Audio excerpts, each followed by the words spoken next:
Why is your gut sick?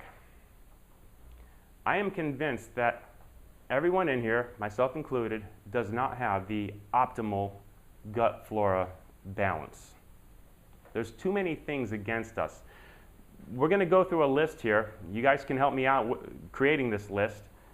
Let's understand why our guts aren't optimal, why we're not able to absorb our nutrients optimally. What are some of the things that get in the way or have gotten in the way in our lifetimes? Antibiotics. Antibiotics is probably the number one, right? Yeah, if anyone here has ever taken an antibiotic, what that will do is wipe out bacteria, the good and the bad, and then when there's no bacteria present, your body says, okay, let's, the few that are here, let's start multiplying, and that one takes over. Once you have the wrong bacteria in your gut taking over, it's hard to ever get rid of it and replace it with the right gut flora. It creates a significant imbalance. What else? Okay, so we're going to call that one drugs.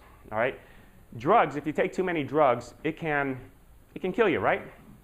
It can also kill the bacteria. They will overdose just like people, whether it be chemotherapy, pain relievers. Drugs kill, and they will kill your gut flora. What else? Sugar modified food supply. Sugar was a real good one because what we're talking about there is feeding the wrong bacteria. And we rather than having a healthy gut flora, we might have a yeast problem, candida, and get an imbalance that way. Someone else said something about the food supply. Genetically modified. Yeah, I think that one's a big one. And not as much in the gut flora problem, although because of the increase in pesticides, herbicides, fungicides, maybe. Let's look at genetic modified foods for a moment.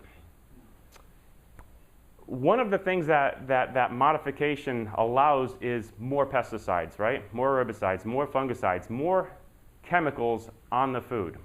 And we eat those things with the chemicals on them. What do they do to our gut flora?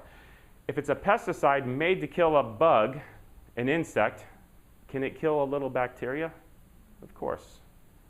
I think there's a bigger problem in the genetic modifications, though. If we look at GMO corn, which is the big one, what's that toxin in the GMO corn? Bt toxin, has anyone ever heard of that? If you look at the Bt toxin, it's actually a sharp protein. This is really important because if you're consuming anything that has GMO corn in it, you got to stop. The Bt toxin, its intent when the bugs eat it is we call it a sharp protein because it'll actually poke holes in their digestion, in their digestive walls, kind of explode their stomachs, and then they can't eat anymore, so they stop eating, and that's how they die. Now, if it's able to poke holes in the bugs, what will it do in your stomach?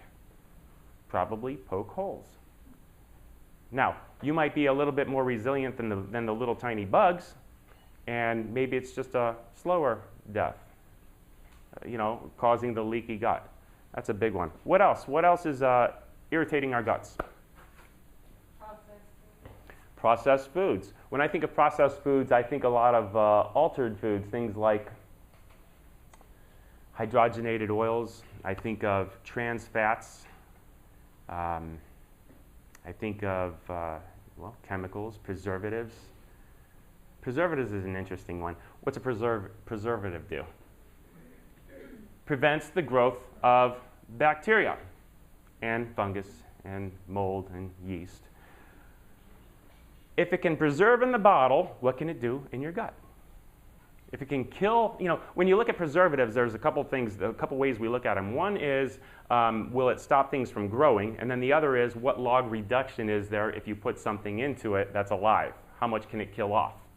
And the companies, figure out a balance between those two things so they can determine a shelf life. So if you're putting this stuff that's in a bottle and can let it sit on the shelf for a year, and then you consume that, it goes and it's preserving your guts, throwing off your microflora. What about artificial colors, artificial flavors?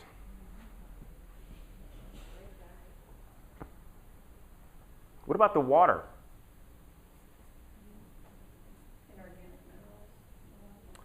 Yeah, well, I think specifically the definite bacteria killers like the chlorines and the fluorines, the halogens, the bromines, iodines, or, you know, these halogens are toxic.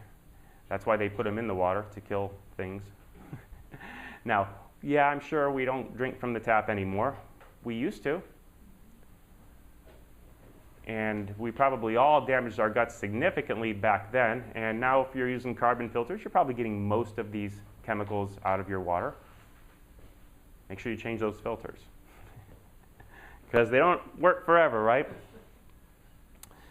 What about mercury? You know, they use mercury in vaccines, right? Why? Because nothing can grow in a mercury environment. Yet we all have it in our mouth, I bet, you know, or have at some time.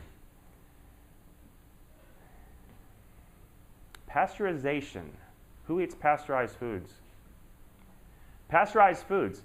You take things that are alive and you kill them.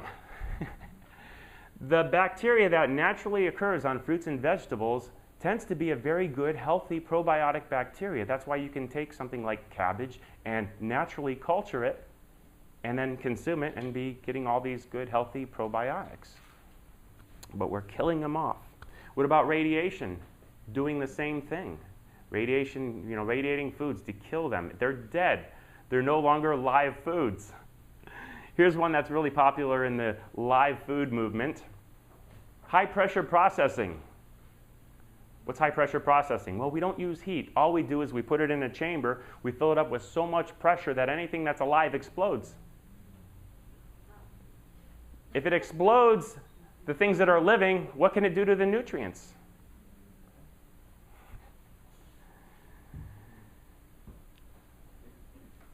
What about things like, this is probably smaller stuff, but you know, electromagnetic radiation. What about antibacterial soaps? You know, remember the skin and the gut, they're really one organ. They work together. Chemicals in cosmetics. Parabens are a big one. You know, I happen to be in this industry and I had to learn the hard way. When we were formulating our products, see, I took over a company that had the world's best aloe vera and the best working aloe creams. But they had parabens in them and triethanolamine and all kinds of harsh preservatives. The kind of stuff that if you go to the grocery store and pick up anything in the cosmetic aisle, they're in there. They're in all of them. But we said, we got to get rid of those. So in our first, you know, trial and error, working with the laboratory, saying, can't have this, can't have this. Well, what about these natural preservatives? Okay, that's really good. But we also, you know, we want this in it. We want, you know, tremella mushroom, shea butter, manuka honey, blah, blah. You know, we went through our list of all the good, healthy things that we wanted in there. And we let the lab source them. Well, what do you think they preserve these things with? Parabens. But I didn't realize it doesn't go on the label because those are only the ingredients that have the chemicals in them. Yeah. So what we had to do is fire that lab, and we do all the sourcing ourselves now. So that, and it, you know, it's like, okay, what are we getting? Manuka honey, is there anything in it? What are we getting? Tremella mushroom, is there anything else in it? What's preserving that particular ingredient? And, you know, yeah, a lot of stuff you buy that don't have parabens on the labels, but you're getting them.